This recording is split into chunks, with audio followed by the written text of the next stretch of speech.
May isip ng mga tao pagka may mga, yun nga, sinabihan ako nung ano, pagka ano, Hindi ko yata napindot yung... sama ako sa Ito mga kachilang, so, andyan na kami. Kaya. Diretso lang? Kanan na tayo dyan. Pagkakanan mo, pwesto ka na sa kaliwa. Yun eh, no? Kasi mo, naka-permanente pa to na 25 ha? Oo. Eh kung may, ano to. Pero na-adjust. Oo, na-adjust. Yan, sa mga pinakaliwa yun. Yung bike, kaliwa tayo dyan. Hindi mo pare, pipindot sana ako dito ng pakaliwa.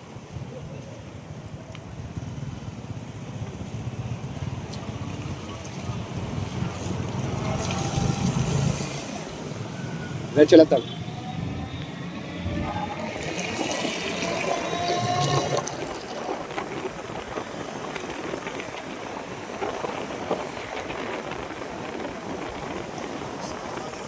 Yan, bakit tayo dito, oh.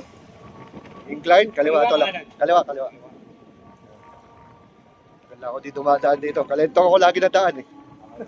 Baka sumabit yung pedal natin. Kaya nga nandun naman yung paa. Pag sumabit Ano sa motor, wala eh. Walang naka ano eh. Pag sumabit pare yung ano, yung pedal. Malamang natanggal na yung paa. Bike, diba? Kaya.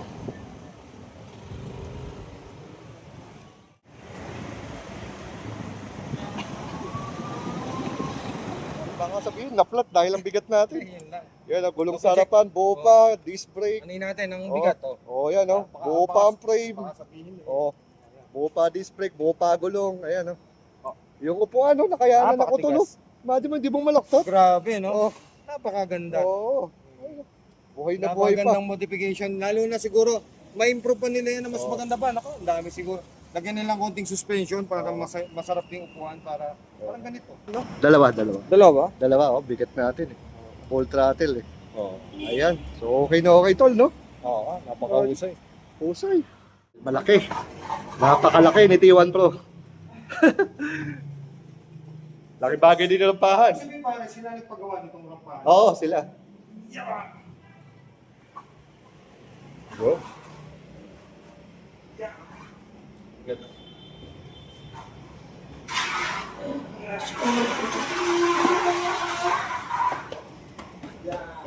Tawag yan, step through frame.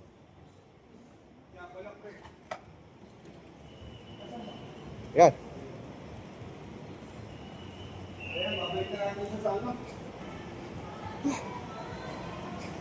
Dito lang, tol. Dito lang.